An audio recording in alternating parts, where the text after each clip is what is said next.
আসসালামু আলাইকুম প্রিয় ব্রাজিল ফুটবল ফ্যান্স। আপনারা নিশ্চয়ই জানেন ডরিফল ব্রাজিলের বেশ অনেকগুলো পরিচিত নামকেই কিন্তু কোপা আমেরিকা স্কোয়াডের জন্য দলে অন্তর্ভুক্ত করেননি। কেন সেই সব পরিচিত ব্রাজিলিয়ান তারকা ফুটবলাররা কোপা আমেরিকা স্কোয়াড থেকে ডরিফলের স্কোয়াড থেকে বাদ পড়ে গিয়েছেন, আজকের এই ভিডিওতে সেটাই একটু সংক্ষেপে আপনাদেরকে জানিয়ে দেওয়ার চেষ্টা করব। সত্যিকার অর্থেই Antony, Casemiro, Matheus Cunha, Ederson, Gabriel Jesus, Neymar, রিচার্লিসনের মতো তারকারা কিন্তু ব্রাজিলের এই স্কোয়াডে নেই।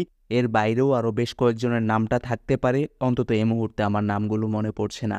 অ্যান্টনিকে দিয়েই শুরুটা করছি। ম্যানচেস্টার ইউনাইটেডের হয়ে সর্বশেষ শেষ হওয়া সিজনটাতে কিন্তু হরিফিক একটা বছর কাটিয়েছেন অ্যান্টনি। পুরো সিজনে সম্ভবত একটা গোল করতে পেরেছেন এই উইঙ্গার। এতটাই বাজে পারফরমেন্স তিনি ধারাবাহিকভাবে দেখাচ্ছিলেন যে কারণে শেষ পর্যন্ত ডরিভাল জুনিয়র তাকে ব্রাজিল দলে অন্তর্ভুক্ত করেননি। একেবারে যৌক্তিকভাবেই ডরিভাল অ্যান্টনিকে সিলেক্ট করেননি। এরপর যেই নামটা সেটা খানিকটা কন্ট্রোভার্সিয়াল, কাসেমিরো। ব্রাজিলের সিডিএম পজিশনে একেবারেই অটোমেটিক চয়েস ছিলেন কাসেমিরো, কিন্তু ডরিভালের কোচিংয়ের অন্যতম প্রধান একটা গুণ হচ্ছে তিনি নামের ভিত্তিতে নন, পারফরমেন্সের ভিত্তিতে প্লেয়ারদেরকে বাছাই করেন, যে কারণেই কাসেমিরোর নামটা অ্যাটলিস্ট এই মুহূর্তে এসে কাটা পড়ে গিয়েছে।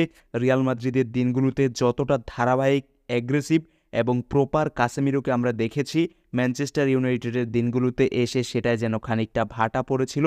প্রথম দিকে মোটামুটি ভালো খেললেও এরপর খানিকটা হলেও নিজের পারফরমেন্সে ছন্দপতন ঘটেছিল কাসেমিরোর, যে কারণে শেষ পর্যন্ত কাসেমিরো যৌক্তিকভাবেই ব্রাজিল দলের ডাক পাননি। এখানে যৌক্তিকভাবে শব্দটা ব্যবহার করছি কারণ কাসেমিরো সত্যিকার অর্থেই সর্বশেষ সিজনটার শেষ হাফে এসে, অর্থাৎ দ্বিতীয় হাফে এসে নিজেকে খুব একটা মেলেই ধরতে পারেননি। ইনজুরি সমস্যাও কাসেমিরোকে এই সময়টাতে এসে খুবই বাজেভাবে ভুগিয়েছে, যে কারণেই তিনি দল থেকে বাদ পড়েছেন। মাতিয়াস কুনহার বেলায় আসলে অন্য একটা কথা প্রযোজ্য। উলভারহ্যাম্পটন ওয়ান্ডার্সের এই ফুটবলারকে ডরিভাল নিজেই সিলেক্ট করেননি। মাতিয়াস কুনহা সর্বশেষবার কিন্তু ব্রাজিল দলে অন্তর্ভুক্ত ছিলেন, এবার কোপা আমেরিকা স্কোয়াডে নিজের জায়গাটা তিনি হারিয়েছেন অধারাবাহিক পারফরমেন্সের কারণে। আর আপনারা নিশ্চয়ই জানেন যে ম্যানচেস্টার সিটির হয়ে খেলার সময় অ্যাস্টন ভিলার এগেনস্টে এডারসন একটা চোট পিক করেছেন, যে কারণে তিনি ব্রাজিল দলে কোপা আমেরিকার ফ্লাইটে ডাক পাওয়া সত্ত্বেও পরবর্তীতে বাদ পড়ে গিয়েছেন। এডারসন ইনজুরির কারণেই কোপা আমেরিকার স্কোয়াডে নেই। এটা নিয়ে এর বাইরে আর আলোচনা করার মতো কোনো প্রেক্ষাপট নেই। একই কথা নেইমারের ক্ষেত্রেও প্রযোজ্য। নিশ্চয়ই আপনারা জানেন এসিএল ইনজুরির কারণে নেইমার প্রায় বছর খানেক ধরে মাঠের বাইরে, যে কারণে ব্রাজিল জাতীয় দলের হয়ে 2024 কোপা খেলার কথা নেইমারের খুব একটা ছিলও না। মাঝখানে একটা গুঞ্জন উঠেছিল, তবে সেটা এখন পর্যন্ত অসত্য বলেই প্রমাণিত হয়েছে। ইনজুরির কারণেই এই আল হিলাল তারকা এবার কোপা আমেরিকা মিস করতে যাচ্ছেন।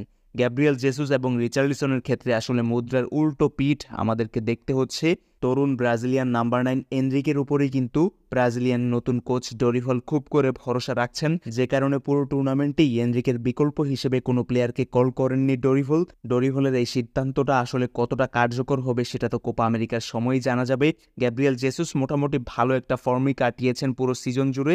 আর্সেনালের এই ফরওয়ার্ড শেষ পর্যন্ত ব্রাজিল দলের ডাক পাননি কিংবা জায়গা হারিয়েছেন ডরিভালের ইচ্ছার বা চাওয়ার ভিত্তিতেই। রিচার্লিসনও সাম্প্রতিক সময়ে আসলে ফর্মে ফিরতে শুরু করেছিলেন টটেনহাম হটস্পারের হয়ে।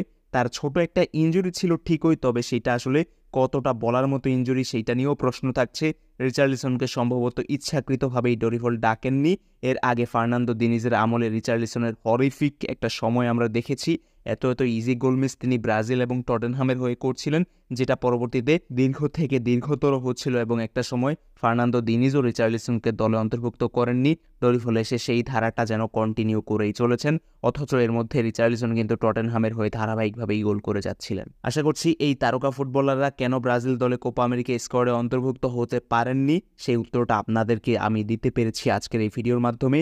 আর অন্য কোনো প্লেয়ারের নাম বাদ পড়ে গিয়েছে কিনা আপনার পছন্দের, সেটা কমেন্ট বক্সে আপনি জানিয়ে দিতে পারেন। কোপা আমেরিকাটা ঘনিয়ে আসছে, ব্রাজিল আর্জেন্টিনা রিলেটেড ভিডিও আমাদের এই ফুটবল উইথ নাসিম চ্যানেলে কিংবা ফেসবুক পেজে নিয়মিত আসছে।